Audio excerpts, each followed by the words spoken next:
Greetings, we are the Andromedans. We come forth as a collective energy from our civilization, bringing forth high vibrations and frequencies, wisdom, codes and energetic symbols to support your ascension in this moment. It is our purpose to aid you in recognizing the evolution of your truth from within your being, understanding how you may express your truths and experience your truth in this physical reality. Often many beings believe that their purpose of existing upon the earth is to progress and advance spiritually. Therefore, they dedicate their time to engaging with the inner planes. This is appropriate and it is necessary. However, the greater purpose of existing upon the earth is to discover one's truth and spiritual growth in a physical manner or physical way. In acting and reacting and existing within the physical reality. Let us give you an example of this. You may discover a wound within your being, and you may visit an ashram on the inner planes to create the healing that is appropriate and necessary. Or you may go within your being inviting your soul and soul group to bring forth the necessary healing. This is appropriate and necessary. You are existing as a physical being on a physical earth, so there is a need for this healing to take place at a physical level. Therefore, there is a need to integrate the healing with your physical body and energetic fields with your physical reality. There is a need to integrate the healing with your thoughts and emotions, the way that you act and react to those around you, what you choose to create. Every part of your physical reality requires to anchor, ground and experience the healing process. Then you become the spiritual advancement that you wish for and desire, because you are working both energetically and physically, and the physical part is the interaction with yourself, as a physical being, and your physical reality. This is essential because this is what your soul has come to the earth to experience. Now, with this understanding, we recognize the importance of the physical reality. We recognize the importance of every single word and thought, reaction and action that you create, every single correspondence and communication that you have with other people as well.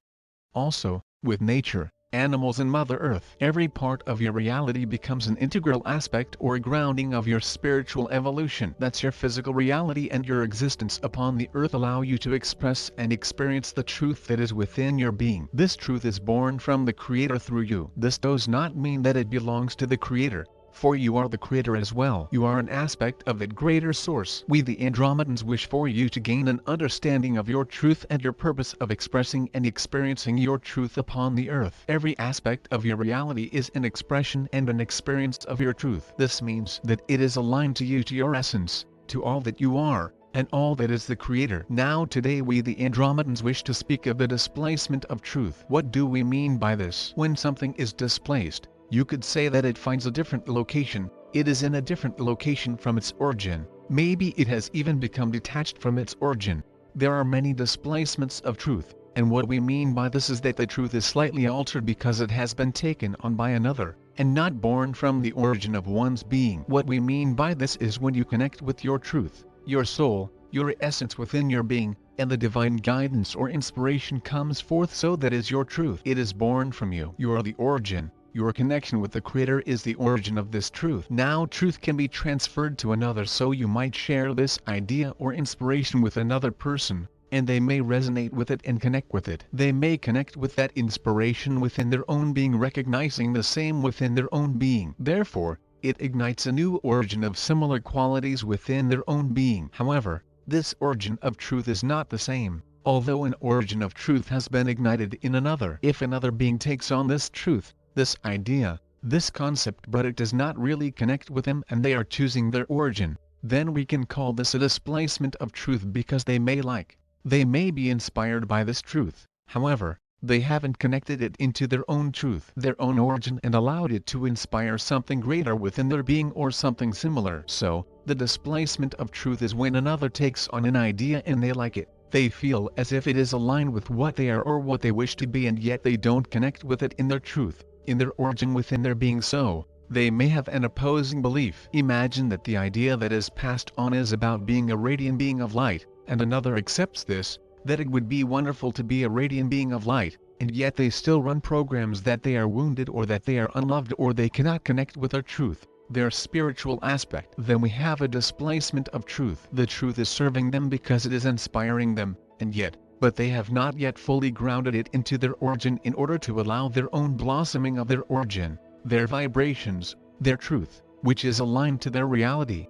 Now this is not necessarily a bad or a good thing. It is simply what happens when you take on the idea, the concept, the understanding of another, and it does not fully align, or you do not fully align with the concept. It does not penetrate your origin, your truth, your soul, and ignite something similar, something beautiful from within your being. Now we the Andromedans are sharing with you about displacement of truth because we wish for you to recognize when something is inspiring you, and you like it, and when something really connects into your core. Now, you may have said something, concept or idea you completely dislike, and that is okay. It isn't aligning with your truth. However, sometimes something that your mind, your personality, or maybe even your ego dislikes, when it is grounded into your origin or connected, or you take it into your soul, into your origin, and you contemplate it within your soul, in your origin. Sometimes you find that what you push away is actually what is required and needed to activate from your soul and your origin to create the truth,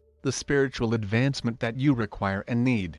You exist in a world where there are so many ideas, so many opinions and judgments, so many ways to achieve anything and everything. So, therefore, aligning with your truth is immensely important. It is appropriate to take on the ideas and concepts of another being. However, if you are trying to put them into action in your reality or even into creation, there is a need to take that concept, that idea with you into meditation, within your soul, your essence, and see what activates. Imagine a garden. You have your own plot of garden and people bring you seeds, and you take the seeds, and you plant them in your garden in the soil. The seeds that are aligned, the seeds that grow, the seeds that blossom are those that are appropriate for you, that serve you. The seeds that do not germinate or grow, they are taken into your truth, but they do not blossom, do not ignite anything from your origin. And so, that which we are sharing with you is to invite you to contemplate whether a truth that you receive from outside of yourself is a truth that aligns with your being and that ignites a blossoming of your origin into your being in reality. If it does not,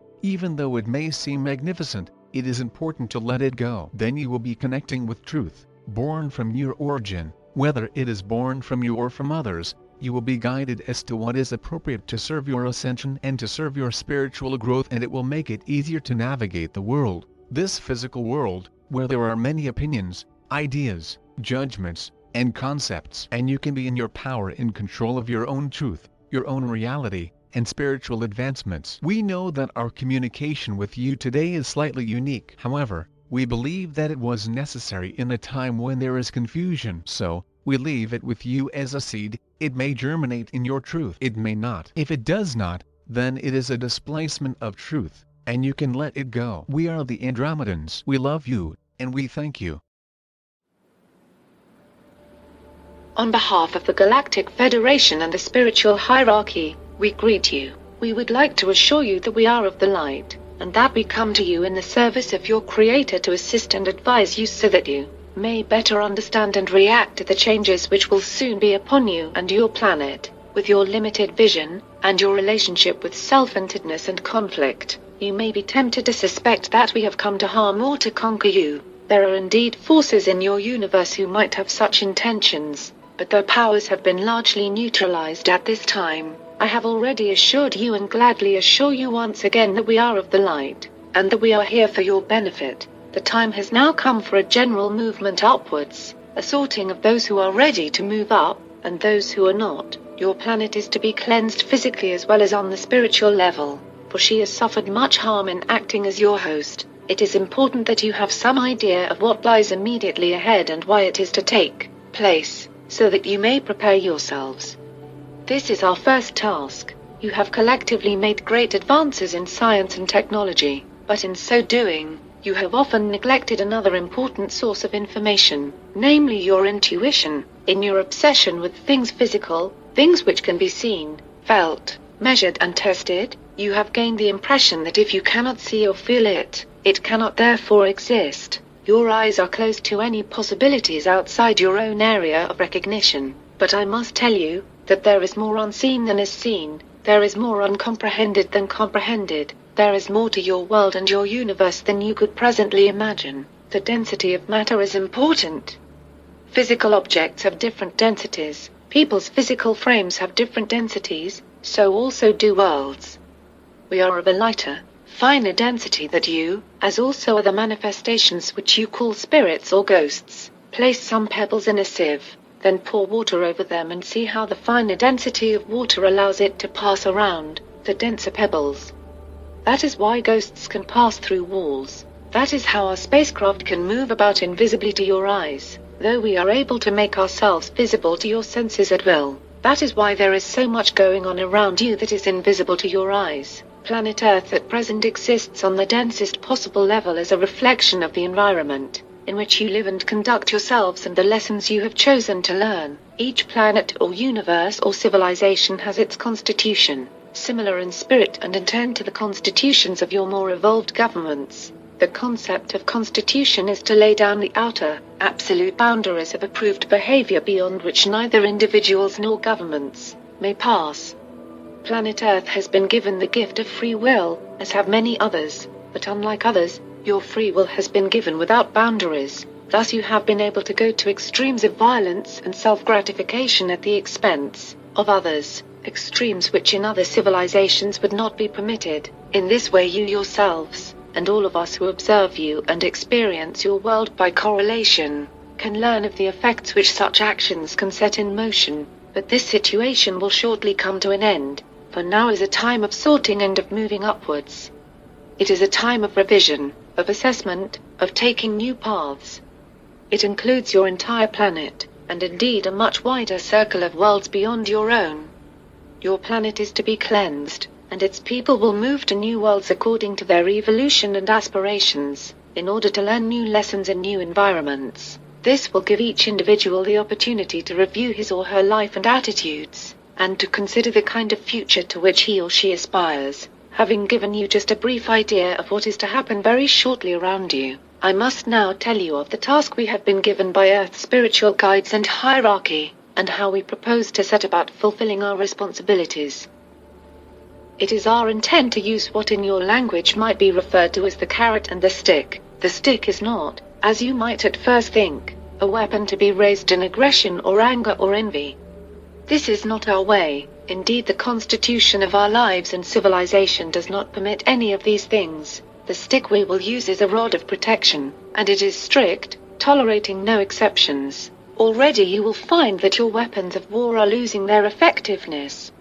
Over time these physical weapons will disintegrate into dust. Their aura of aggression and anger will be neutralized along with their physical form. You will also find that anything used as a weapon of aggression, even a stick or a fist raised in anger, will be stayed by an unseen hand. Ultimately, you will find that when any words are to be spoken in anger or aggression, the voice of the speaker will falter as if gently choking, so that such words may not be expressed.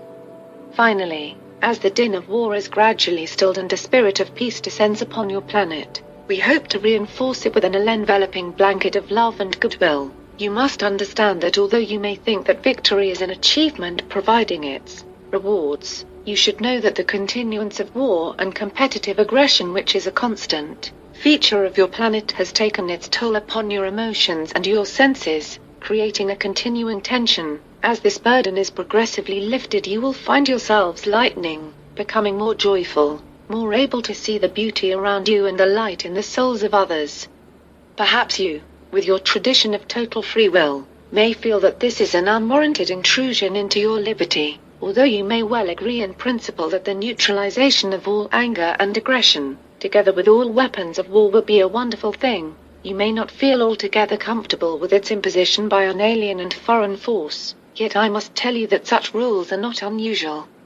Indeed, your planet is almost unique in permitting such activities, which are not within the constitutional bounds of other civilizations. Many of you may also feel that while an end to violence is a good thing in principle, it is necessary first of all to repay debts, to claim the eye for the eye. But I must tell you that such vendettas, such acts of violence followed by counter-violence in the name of honor, these acts have been going on for centuries in your collective lives.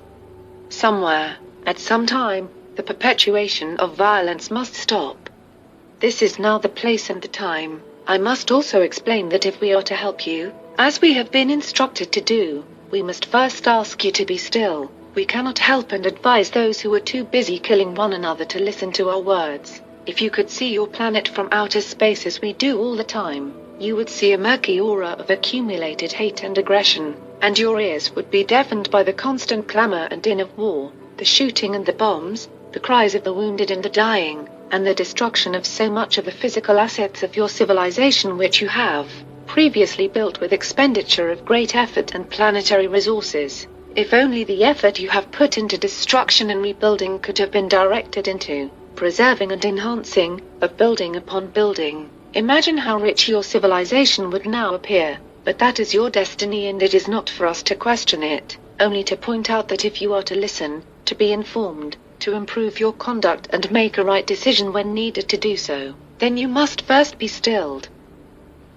Our stick will be the rod of protection, ensuring that acts of aggression are halted so that the clash of war may be stilled and the spirit of aggression, of violence and revenge may be quietened. The carrot of persuasion will take the form of suggestions as to how you may conduct your lives more peaceably, more spiritually, with the reward that in so doing you may be more ready to move to a higher level of being. It is a hope that as you pause for a moment in your aggression and counter-aggression, when your ears are no longer filled with the din of war and your senses not fully preoccupied with getting the better of others before they get the better of you, in that stillness and space of neutrality you may be persuaded to begin afresh, and to build for yourselves a society where relationships are based on mutual respect, non-aggression and cooperation, on construction rather than destruction. A daunting, perhaps even impossible task. No. Indeed, it is much easier done than imagined. In other societies more developed than your own, there is one guiding principle of conduct between people. It is a simple rule. First, do no harm. You must start early with your very youngest children, as we also do, teaching them what is to us the most important rule of life: respect others as you would have them respect you. Think no unkind thoughts, say no unkind words, for one only puts others down in order to make oneself feel greater. Learn to value yourself for what you are. Build upon your incarnated foundation, develop yourself and your natural gifts, remembering only that you should enrich your own life without impoverishing that of others. Emotionally, spiritually or physically, your governments too must reform themselves rapidly, for despite the belief which many hold that they live in a democracy, in truth few people trust their governments to act competently, honestly and efficiently. The purpose of government, in the words of your Thomas Jefferson, is to prevent men from injuring one another. If only you had but one government which did just that, which ensured peace and true social justice among its people, acting productively without undue waste, with honesty and transparency, with the interests of the people, its customers, at heart, you would never believe the beneficial, almost magical effect it would have. With that one principle, there would be physical plenty for all to live challenging and rewarding lives in a pleasant environment on a respected planet. As you shed your aggressive competitiveness, competing only with ignorance to create knowledge, competing only with poverty to create wealth which all may share, conducting your collective lives according to the principle of mutual respect and cooperation, so all the dark, dank places you have created for yourselves will be changed and brightened. Those who have been put down will find new freedom to make their own contribution, and the harm done to your host planet can slowly be undone. There will be little enough time for this new spirit to take root, but if you can only pause from your aggression long enough to enjoy the stillness of peace, if you can order your collective affairs according to universal laws long enough to glimpse the rewards of peace, justice and cooperation, and if experiencing these things each of you can profit from your new environment in order to review your personal attitudes, your approach to yourself and to others, you will then be in a position to embrace a brighter future. It is our wish to remain with you, and to communicate with you constantly in order to give you a wider view of that which you cannot see, of developments around you and how they will affect you, and in our behavior towards you, we will show you the creative, nurturing power of love, of mutual caring and assistance which we hope that you too will embrace among yourselves.